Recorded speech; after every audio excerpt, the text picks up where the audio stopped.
our first schmooze in 6 months. You ready? Gee, let's get All right, into it. let's do it. All right. Let's start schmoozing with Brad.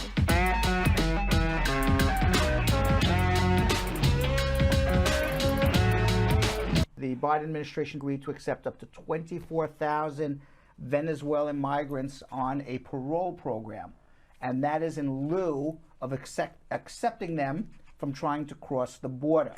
So what the Biden administration is trying to do now with the Venezuelans is say, do not come across the border. If you come across the border, you will be automatically returned if you're a Venezuelan. We are not going to allow you to apply for any asylum. We're not going to release you into the United States of America. In return for that, we're going to give you a parole program that will allow 24,000 Venezuelans into the United States, similar to the Ukrainian parole program. So you apply online from Venezuela for a parole, and then you enter the United States with your parole document, and then when you arrive in the United States, apply for a work permit. And they're going to do that for 24,000 people. And the reason why they're able to do that now is that the United States made a deal with Mexico to take back every Venezuelan that comes across the border. They're not going to allow them to make any application for asylum. All of those applications for asylum will be made from Mexico, like the pre-Trump times when everybody was in those tent villages. Yeah. So if you're Venezuelan and you try to cross the border, you're going to be returned, and you're going to have to wait for your asylum interview. And in return for that, the United States wants a more orderly entry into the United States by giving 24,000 parole visas, which is a good idea, except there's going to be a lot more than 24,000 people. I was just so going to say. it's not going to change.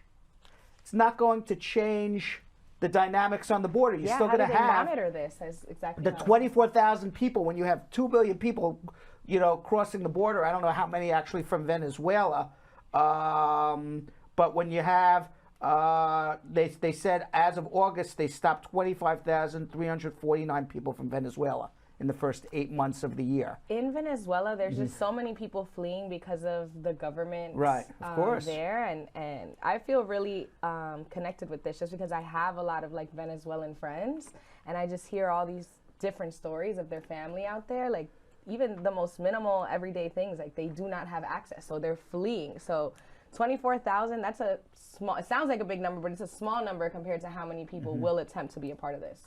Well, you want to, I mean, if you really want to be a historian, I'll give you a little bit of just history of what happened in Asia versus what's happening in South America, and why the United States doesn't do anything with South America like what they did with Asia.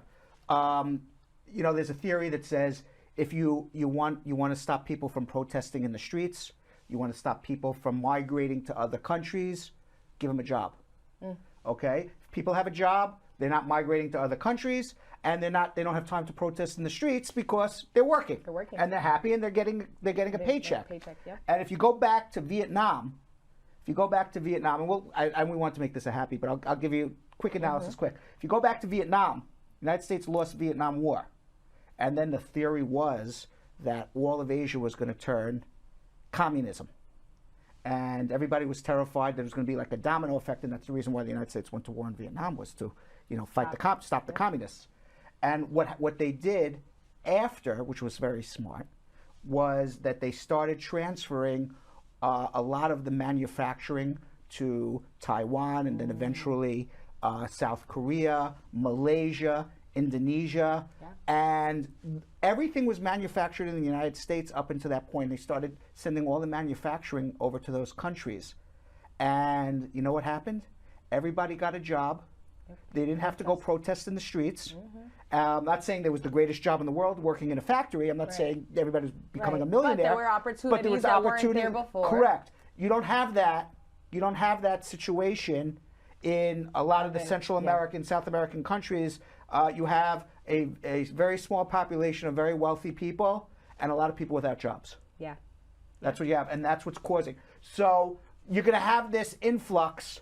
So either you're going to be like Donald Trump and say we're going to build a big wall and nobody's going to come. Right. Okay. Or you got to figure out a way. Ultimately, the United States has to figure out a way to help these governments give people jobs. I don't have the answer. I'm not an economist. Right. But I know they did it in Asia after the Vietnam War, which ultimately, if you read history, says, okay, well, the communists never spread to any other countries because everyone had a job. Right. Okay. Now you look today. It even goes to today, because there's two big military areas right now where everyone's concerned we're going to have World War III: Ukraine and China, and with Taiwan, which is the breakaway republic.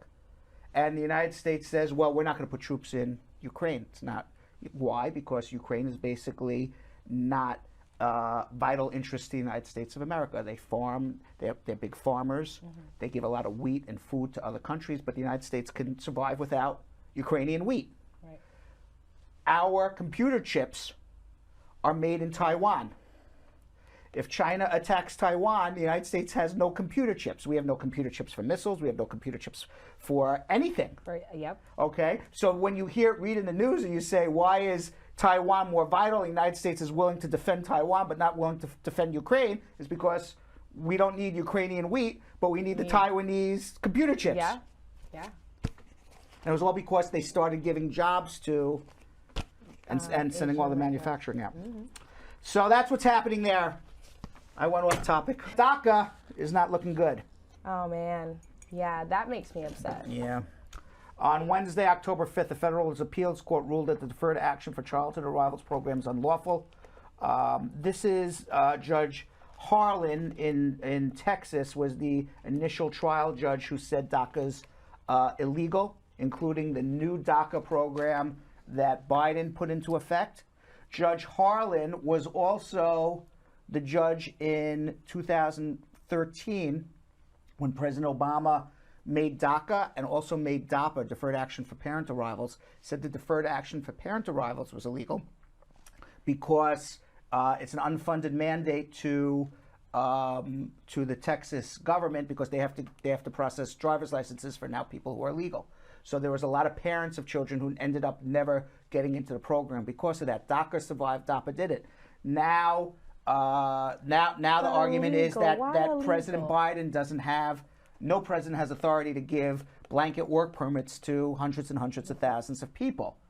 And it went up to the Court of Appeals, and it looks like the Court of Appeals is going to agree with Judge Harlan. Wow. And unfortunately now we have a conservative Supreme Court. So most Supreme Court commentators believe that the Supreme Court of the United States is going to side ultimately with Judge Harlan and say that President Biden, no President, Obama, Trump, Biden, none of them had authority to give hundreds and hundreds of thousands of work permits to DACA recipients. I'll say one other thing. What's very interesting is Biden doesn't have, if that's the case, that he doesn't have authority to give 100,000 work permits to Ukrainians. He doesn't have authority to give 24,000. Yeah, that's where I was going to go. Right, but nobody's suing for Ukrainians right now. I don't know what they're going to do with the Venezuelans. That just happened. We talked about it five minutes ago. But then you say, okay, well then he doesn't have authority to do any of that. But my thing is, but there's action. The Supreme Court still makes decisions for so many other things, right, like abortions and things of that sort, which that's a whole other rabbit hole that we're not getting into. Right. But what? Yeah. This is so hurtful. Like, as an immigrant, and my immigration story is very different, but I could have very much been someone that was submitting for DACA just to try and get an education. And these are people who came as children, who are now adults, well into their 30s, perhaps some of them into their 40s at this point, who have lived with these work permits for over a decade, who lived undocumented since a child. Their adult spent life. 20, 30, 40 years, almost 90 to 95% of their life in the United States, and say, sorry, you're illegal. Right. Get out. Right. Get out. And it's no fault of their own. And you want to know what?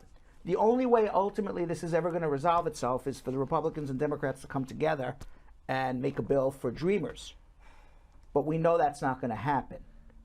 And the reason that's not going to happen is you see it right in the midterm elections right now.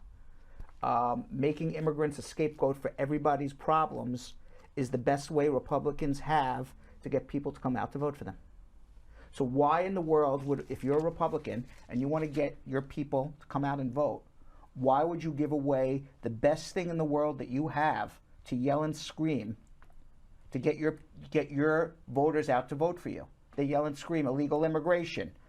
Immigrants are taking your jobs. Immigrants are raping our Americans. They're committing crimes. They're killing people. They're robbing you. It's the best scare tactic to get people to come out and vote Republican. So if they make a deal, they've given away their best campaign slogans. So why would they do that? Deal or no deal. Yeah. And of course, on Thursday, not of course, I'm just learning about this now. I'm saying of course because it's so... I'm still on DACA. We're moving on to the No, next no, story. no, no, no. We're still kind talking of- about DACA. I'm just saying this is more about window dressing and hypocrisy than anything else. Microsoft, Apple, Meta, which is Facebook, which is what we're on right now, and dozens of other Fortune 500 companies have launched an advertising campaign to push Congress to pass a new law that would secure the fate of dreamers. That's like putting lipstick on a pig.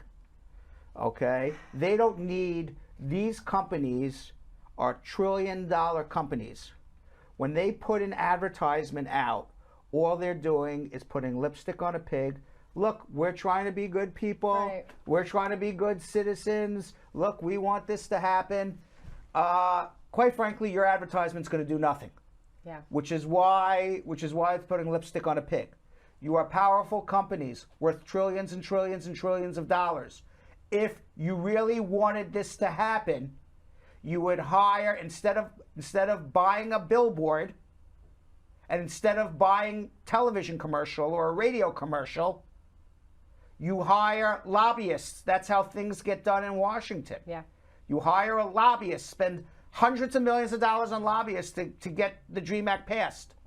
Yep. So, I find it hypocritical. I find it demeaning. I find it very, PR. very, It's very, very simplistic to say we're going to run an ad. Look, I think it's just good publicity, but nothing else. That's what I was gonna say. It was just a good PR strategy. Yeah, but it's not really. They really wanted to help. They know what to do. Yeah. They know who to talk to. They know who to talk to, and because when they need programs or when we need things blocked on all of these different platforms. When they need tax breaks, when they want to open up a factory, they know exactly who to go to.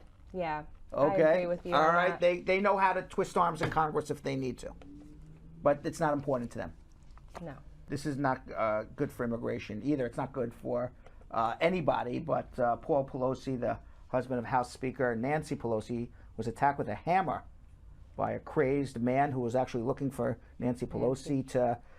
Ultimately, he had like zip ties to tie her up, and was gonna.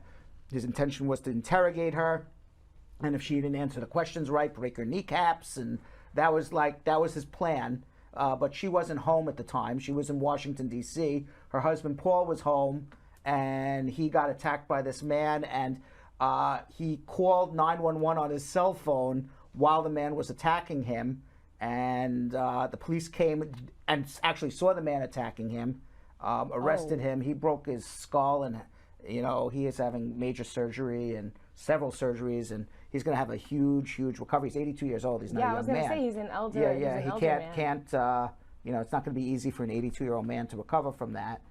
And nevertheless, obviously, he's a crazed man, and you hear from the Republican side, well, this is because the Democrats are too easy on crime.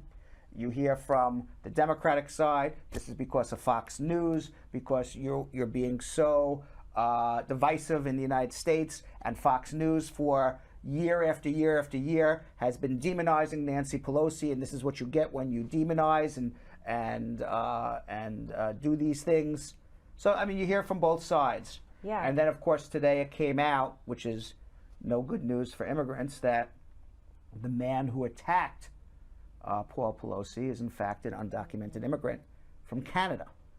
So now all the Republicans are going to jump on the fact here goes another here's another case of an undocumented immigrant. Correct. We never hear about all the good. Delinquency. We never hear about all the good things the undocumented immigrants do.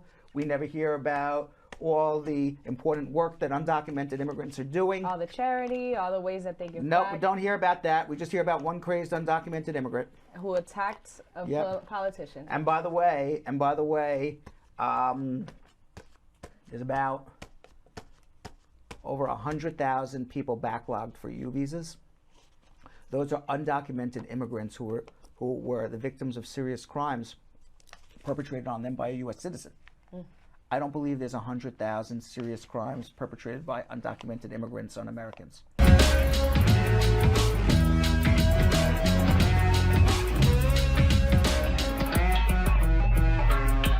Thanks for watching. For more Brad Show Live, like and subscribe to our YouTube channel.